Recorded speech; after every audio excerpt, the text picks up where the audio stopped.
कन्या राशि अर्थात विर्गो। देखिए, कन्या राशि के जातक सप्ताह के पहले दिन और दूसरे दिन अपने बंधुओं के संग किसी कार्यक्रम को लेकर, किसी यात्रा को लेकर इस क्षेत्र में कुछ असमंजस की स्थिति में रह सकते हैं और ऐसा लगता है कि आप अपने नकारात्मक दृष्टिकोण या क्रोध या जिद के कारण आप इस कार्यक्रम में शामिल होने से वंचित भी रह सकते हैं।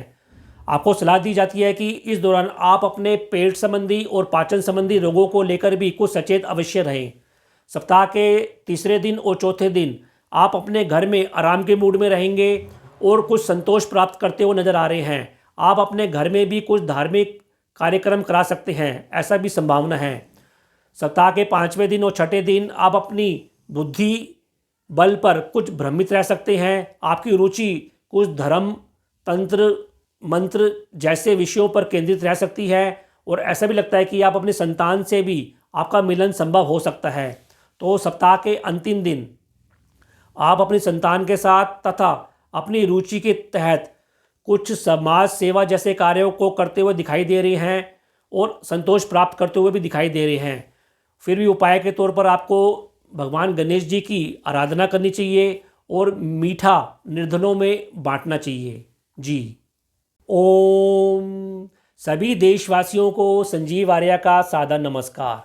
आज दिनांक 13 दिसंबर 2020 के दिन YouTube पर अपने साप्ताहिक कार्यक्रम साप्ताहिक राशिफल के अंतर्गत आज हम 13 दिसंबर से 19 दिसंबर के बीच इस भाग में तुला राशि से मीन राशि के जातकों के राशिफल की चर्चा करने जा रहे हैं। अब हम तुला राशि के जातकों की राशिफल की चर्चा करते हैं। तुला राशि अर्थात लिब्रा। देखिए, तुला राशि के जातक सप्ताह के पहले दिन और दूसरे दिन अपने पेट संबंधी रोगों के प्रति कुछ सावधान रहे, उनको सलाह दी जाती है। ऐसा लगता है कि पिता से भी उनको कुछ सहयोग में कमी आ सकती है।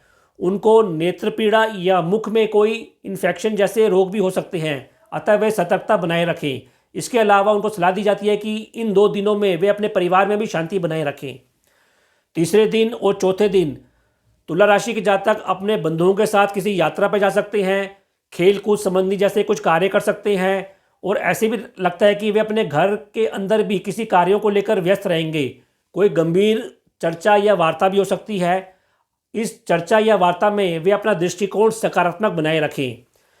सप्ताह के 5वें दिन और छठे दिन वे अपने घर में कर्म संबंधी कार्यों में कुछ व्यस्त रहेंगे, लेकिन थोड़े बेचैन भी अवश्य रह सकते हैं, इसलिए वे धैर्य बनाए रखें। ऐसा लगता है कि वे अपने घर में कोई धार्मिक कार्यक्रम भी करा सकते हैं। तो सप्ताह के अंतिम दिन तुला राशि के जातक अपनी संतान के साथ किसी यात्रा पर जा सकते हैं और उनकी रुचि कुछ गूढ़ विषयों में, तंत्र मंत्र जैसे विषयों पे हो सकती है।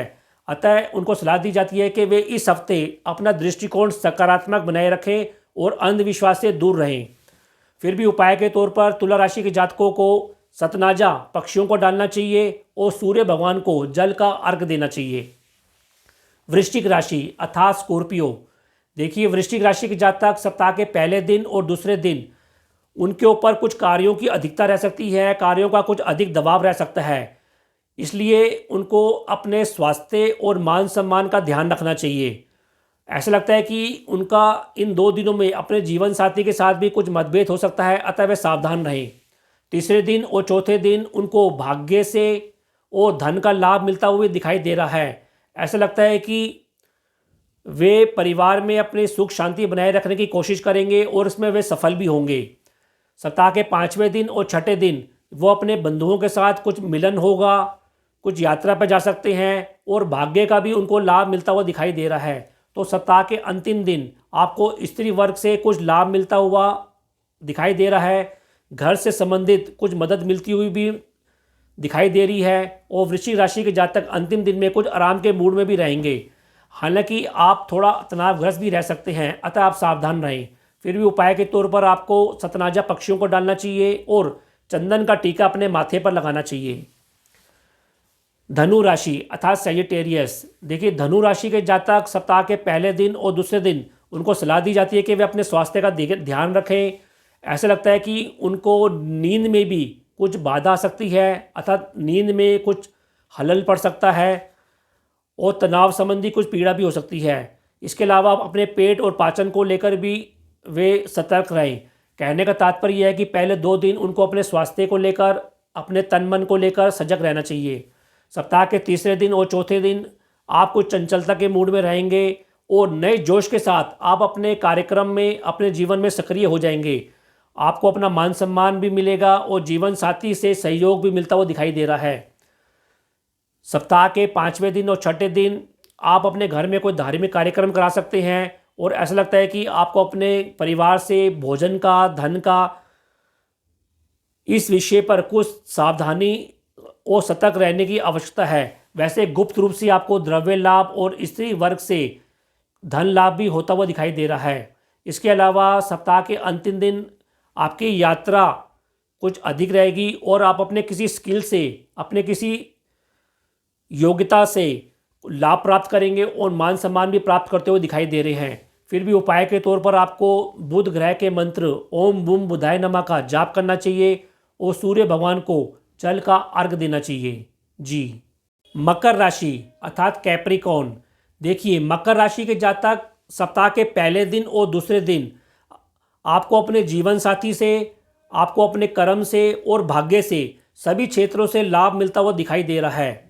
आपको मान सम्मान भी मिलेगा और आपको अपने पराक्रम से लाभ भी मिलेगा और बंधुगण भी आपको लाभ देते हुए दिखाई देंगे। इसी प्रकार सप्ताह के तीसरे दिन और चौथे दिन आपकी यात्रा की कुछ अधिकता रह सकती है। यात्रा से आपको संतुष्टि भी मिलेगी, दूर के संबंधों से भी आपको लाभ मिलता हुआ दिखाई दे रहा है। लेकिन आपको सलाह दी जाती है कि दूर के संबंधों में आप उन पर पूर्णतः विश्वास ना करें और उनके प्रति कुछ सतर्क रहें।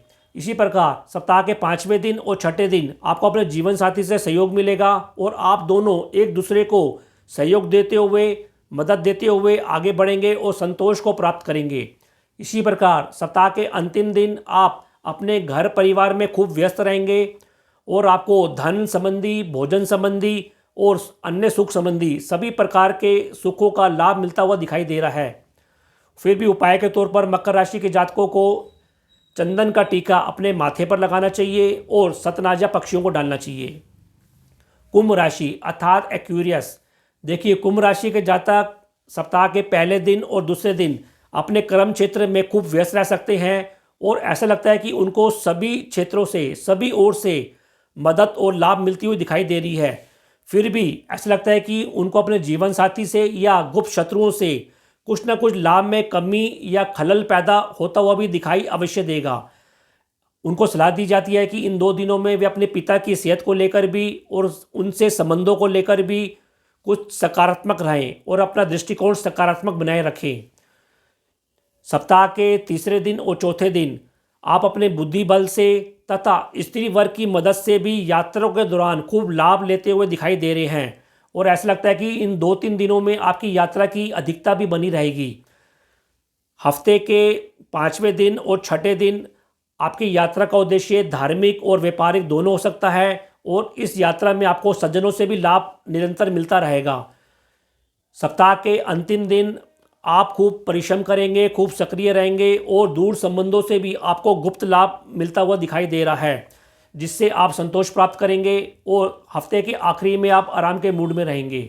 फिर भी उपाय के तौर पर आपको सतनाजा पक्षियों को डालना चाहिए और शनि भगवान की आराधना करनी चाहिए। और आप राशि चक्र की अंतिम राशि मीन राशि अर्थात पाइसिस। देखिए, मीन राशि के जातक सप्ताह के पहले दिन और दूसरे दिन अपने संतान और जीवन साथी संबंधी कार्यों और उनके संबंधों को लेकर कुछ तनावग्रस्त और चिंतित हो सकते हैं।